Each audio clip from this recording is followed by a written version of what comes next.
was bad, bro, because, like I said, I didn't have no money. And now I'm really fighting this drug addiction because I'm going like on 4 days, no heroin. Mm-hmm. And I'm trying to look for it in Mexico. I didn't know they don't even have heroin in Mexico. Not where I was at. All they had was cocaine and marijuana. So I beat the sickness out there. I kept looking though, even though after a month went by, I was still trying to find it. I was chasing the high. No money. Remember, I don't have no money. I got two kids at this time, 3 kids at this time that I left behind. They're all babies, 1 and 2, 3 years old. And so I went out there and I was like, man, it was different. It's a different lifestyle out there.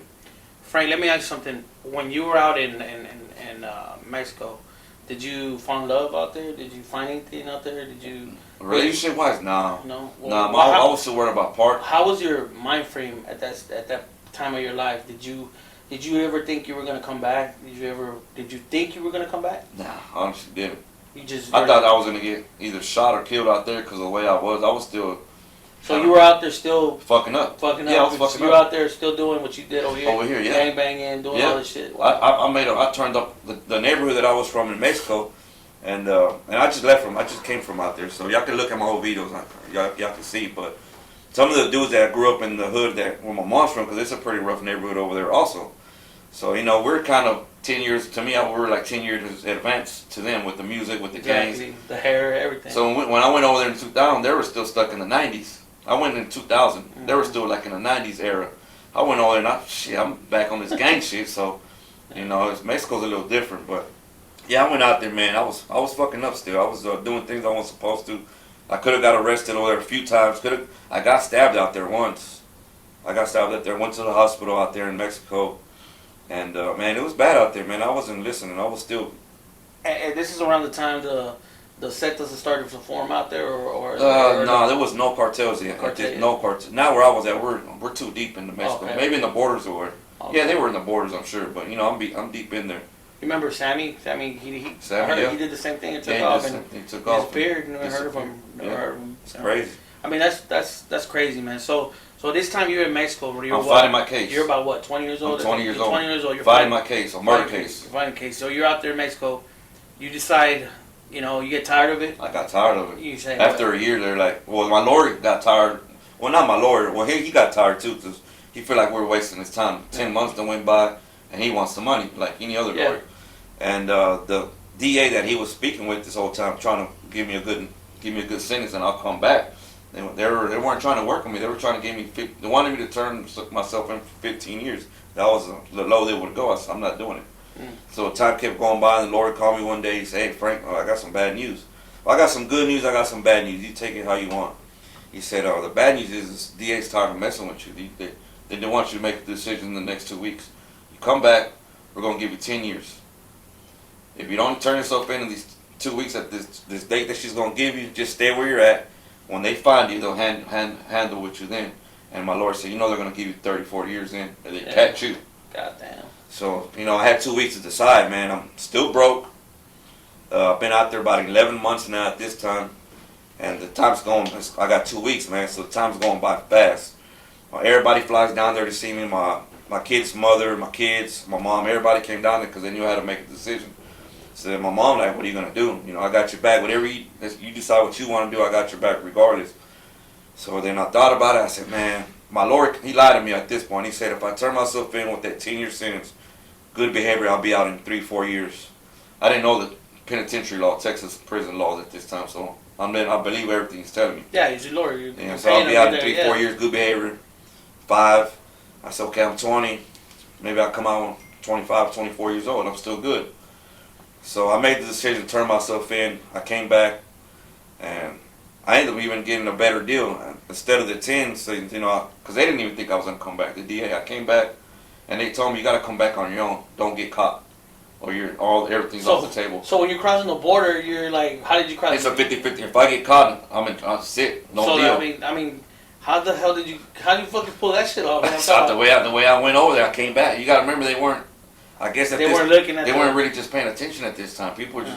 I was nervous as hell. Trust me, man. I was like, man, it's not the way I want to go out. Because if I get caught, the money's off the table. We already paid the Lord more than half the money, and the deal's off the table. Like this is kind of hard. How do you expect me to come back from Mexico and not get caught? Exactly. And well, I made it. Luckily, I made it. Damn, man, God, bro. Made it back. I rented a hotel, stayed in there another 3 days, and then I turned myself in for the 10 years that they offered. That was the less I was going to get. I was signing a 10-year deal, and it went from murder to a manslaughter. They dropped it to a manslaughter, but the DA was pressing the issue because my friend's parents were pressing charges for a while. Oh, wow. So that's what made it real tough on me. So the murder case was stuck for a while until they dropped the charges. Then the state picked it up. Then it was a big deal. But they dropped it because I was on the run at the time. That's what I had the leverage. If they would have caught me the same night, I'm done. You're done. I might have barely came home now at 42 years old. But I turned myself in. I signed for a 10. When it was time to get my sign for my time, I didn't run. I stayed out here. My mom had already invested over 20 grand in me, so I wasn't gonna fuck off her money. Yeah, of course. And I ended up getting 8 years at the end. So, wow. 8 years. 8 years. God damn it, 8 years. Frank, let me ask you something. What was it like the first time you walked in prison, man? I mean, I'm saying this because I want you to talk to these kids, man, that they glorify prisons and shit. They glorify people that, oh man, he's went to prison, you know, and they think that makes you real. Yeah, on the real, they do. And let me tell you something, man. Going to prison don't make you real. Because I met a lot of fake motherfuckers in prison. A lot of them were my homeboys. I'm not gonna say their names. You know, I was part of a gang when I went to prison. Pretty big Texas gang. Texas only though. But yeah, man, there's a lot of fake motherfuckers in prison. I don't know why people have that persona because you go to prison, you're real. No, that's not true. Or you go to prison with a lot of money. Just because you got a lot of money in prison, you're real. That's not true. Also, I know a lot of real motherfuckers. They didn't have a dime, and I met a lot of people who had a bunch of money and they were fake as fuck. So, damn it. And I went to prison broke. So let me ask you something. You're in prison. Broke. I went to prison broke. Broke. If it wasn't for my parents, what was it like for you? What I'm saying, I want you to remember. Take me back. I want to feel this. Take me back, bro. What was it like the first night in prison, bro? Like the first, you're walking in, and you're a fucking kid. I'm 20. I'm 20 years old. You're a kid, man. I mean, you gotta understand. I'm 140 pounds at the time. Exactly. I'm skinny, man. Now I'm 200 now. I remember he was little. So I'm visualizing, man. I see you, man, and like in my head when you're saying this, I see you walking in, and all of a sudden you're in. I would imagine a big ass room, and you're seeing. I'm not talking about like Blue Stare. I've been there, done that, right. You know. I mean, and you've been a juvenile. So. Yeah, juvenile as well. You know, I'm talking about like you're walking in, and doors are fucking slamming. You're fucking taking your fucking pants off. They're checking your fucking ass. They're checking your coffin, doing all that bullshit. How did you feel in that moment? Were you scared? Real talk. I was nervous. Yeah, I was nervous. Everybody, if whoever's been to prison, man, and you say you ain't nervous, you a damn lie. I was nervous because I didn't know what to expect. I'm still thinking it's like the movies, man, to be honest with you. And I only had 2 friends that were currently in prison at the time, and I didn't really talk to them then as much. I had one friend that had a 20-year sentence. He had been locked up 6-7 years at the time. And in my head, I'm like, man, if I could just land on his unit, that would be badass. Because that was Little Mac. He's the only dude that I knew that from my neighborhood that was in prison with a 20-year sentence. So I was like, man, if I could just go there where he's at. And, you know, Texas has 100. Man, I don't know. I'm not sure exactly. I think like 100 prisons. It's got a lot of prisons. But I was nervous, man. Like, damn, I was thinking it's like the movies. It's nothing like the movies. But it was a whole nother. It's a jungle, man. So you walk into prison, man. And what happens the first night you're there? Oh, people start approaching you right away. Where you from? What city you from? What gang were you? I mean, yeah, what gang are you? Who you going? So let me ask you something. Us being a small little neighborhood, they knew who we were, bro. They knew who we were. I said, where you from? I'm from North Dallas, man. Dallas, Lovefield. Lovefield, they already knew who we were. They heard of us. Because we got a lot of, like I said, we got older friends that went to prison. Correct.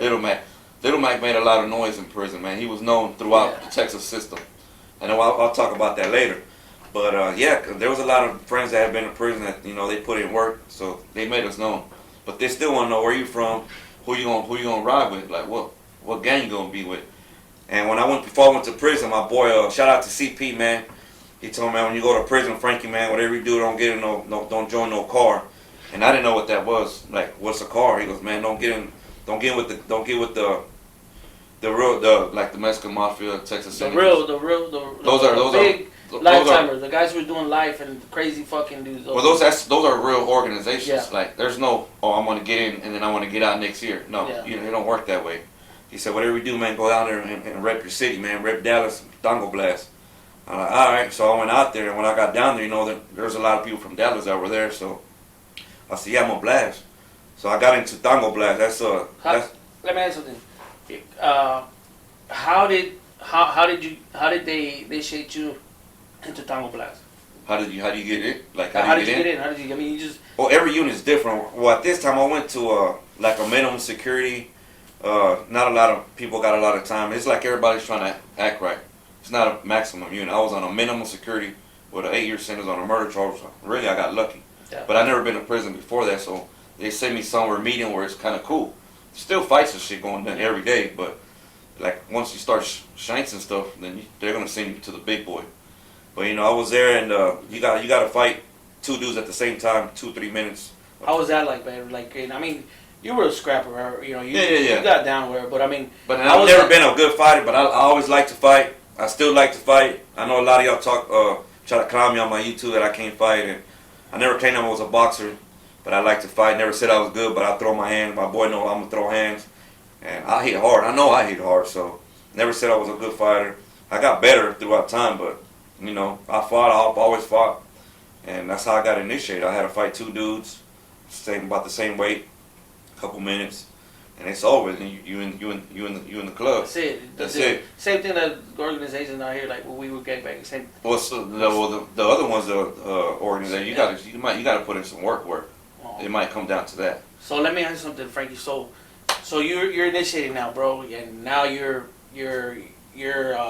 with the clique, right? Yeah. So now what happens?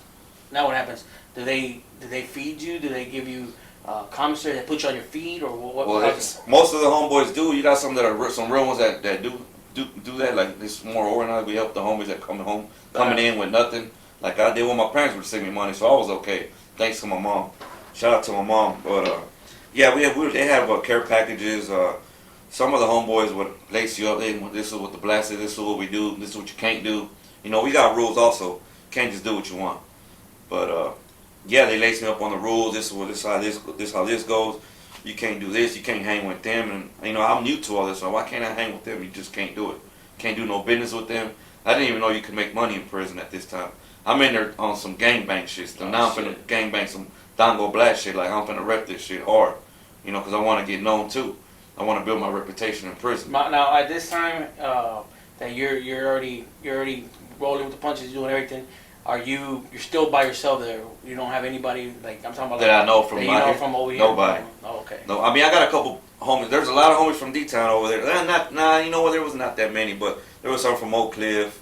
All the homies were cool over there. Some from the Cliff, some from West Dallas, but nobody from the hood. What about the homies? Did they ever fucking get down on a letter over here? The camaradas from the hood? Nobody? Nah, they weren't doing that. Nah, I went through the check-in, what they call a check-in. I was good. It wasn't a big unit, so it's not that serious there. No, I'm talking about nobody like wrote you letters. Nobody. Oh, from out here? Yeah, from out nah, here. man, nobody. When you go to prison, man, you realize who really has your back and who's really your friends. And I didn't get too many letters, man. I got a few from kid's mom. When you first get locked up, of course, all the girls gonna be there, but none of them gonna last more than 2-3 years. They're all gonna move around. So I only had them, and then she fell off. She had to move on with her life because I got 8 years to do. Yeah. But my parents are the one who pretty much stayed down. I had a couple. You know what? Remember Georgie? Georgie. He was coming to visit me, man. He was the only one that would come see me, and until he got killed, they killed him. But I wouldn't get too many letters. I used to write Mac.